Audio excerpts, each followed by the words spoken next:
Պատերազմ իսրայելական լոբբինգի դեմ, թե ԱՄՆ-Իսրայել ներքին կոնֆլիկտի հերթական փուլը։ ԱՄՆ փոխնախագահ Ջեյ Դի Վենսը մեղադրում է Իսրայելին, Թել Ավիվը խանգարում է ԱՄՆ-Իրան բանակցություններին։ Իսրայելի կառավարության որոշ անդամներ փորձել են ազդել ամերիկյան հասարակական կարծիքի վրա, որպեսզի մարդիկ դեմարտահայտվեն ԱՄՆ-ի Իրանի հետ պատերազմը դադարեցնելու վերաբերյալ համաձայնությանը, քանի որ նրանք ցանկանում են շարունակել ռազմական արշավը։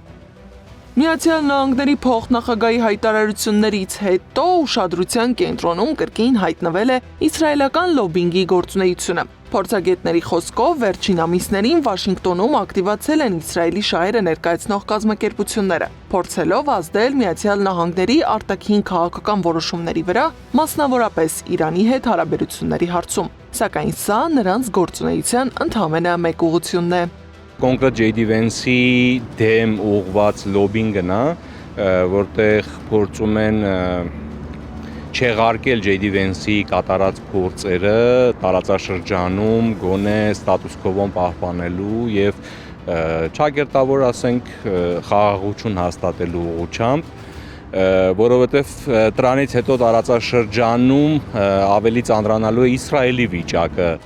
ԱՄՆ-ում գործող ամենաազդեցիկ պրոիսրայելական լոբբիստական կազմակերպություններից մեկը, AIPAC-ը, դեռ 2025 թվականից աշխատում է Իրանի նկատմամբ տնտեսական եւ քաղաքական ճնշումների ուժեղացմանը միտված նախաձեռնության վրա։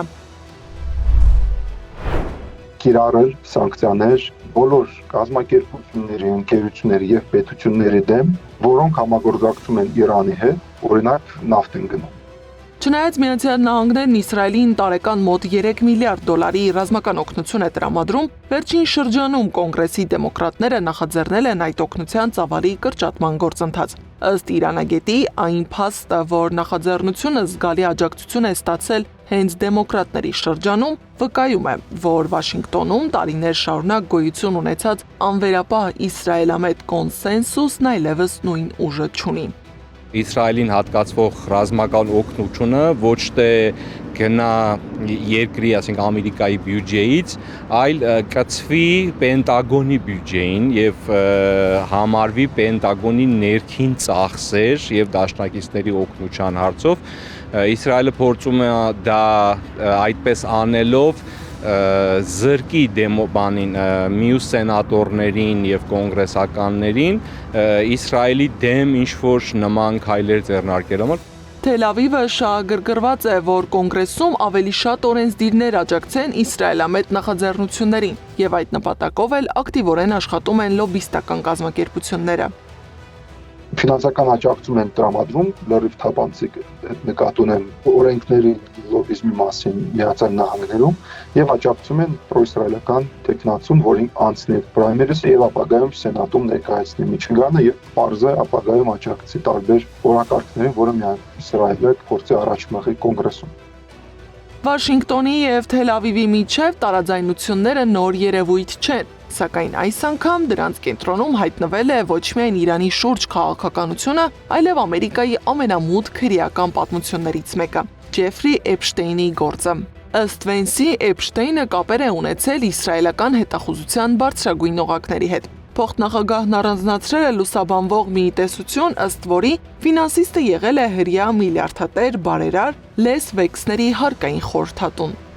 Առաքելյանի խոսքով Վենսի հայտարարությունները ցույց են տալիս, որ Թրամփի վարչակազմը փորձում է հստակ սահմանազատել ամերիկյան եւ իսրայելական շահերը։ Նրա գնահատմամբ Վաշինգտոնը չի ցանկանում ներգրավվել Մերձավոր Արևելքում նոր լայնածավալ պատերազմի մեջ, որը կարող է սպառել ԱՄՆ-ի ռազմական եւ ֆինանսական ռեսուրսները։ Սա նաեւ մի քիչ լուրջ բախում է Իսրայել-Ամերիկա, ասենք ներքաղաքական այս որպես դաշնակցային հարաբերություններ։ Ամեն դեպքում այնպես չէ, որ Իսրայել կամ Միացյալ Նահանգներ ամբողջությամբ խզվելու է իրենց հարաբերությունները, դա մի քիչ դուրս է տրամաբանությունից, բայց կարող է, ասենք, ինչ-որ շարժ առաջացնի, ինչ-որ բախումներ առաջացնի, որի արդյունքում նաև կարող ենք մենք ականատես ելնենք, որ կոնգրեսը հաստատի ամբողջությամբ երկկուսակցական քվեարկությամբ, օրինակ Իսրայելին զրկեն տարեկան օգնություններից։ Թե որքան հեռուն կգնան Վաշինգտոնի եւ Թել Ավիվի միջև ի հայտ եկած տարաձայնությունները դեռ պարզ չէ, բայց ըստ փորձագետների ակնհայտ է, որ Իրանի հարցն արդեն դարձել է ոչ միայն արտաքին քաղաքական, այլև ԱՄՆ ներքաղաքական պայքարի առանցքային թեման, բացահայտելով նաեւ ազդեցության տարբեր կենտրոնների մրցակցությունը։ Նարի Մութաֆյան, Մհեր Դավթյան, Նոնա Գևորգյան, ABC Media։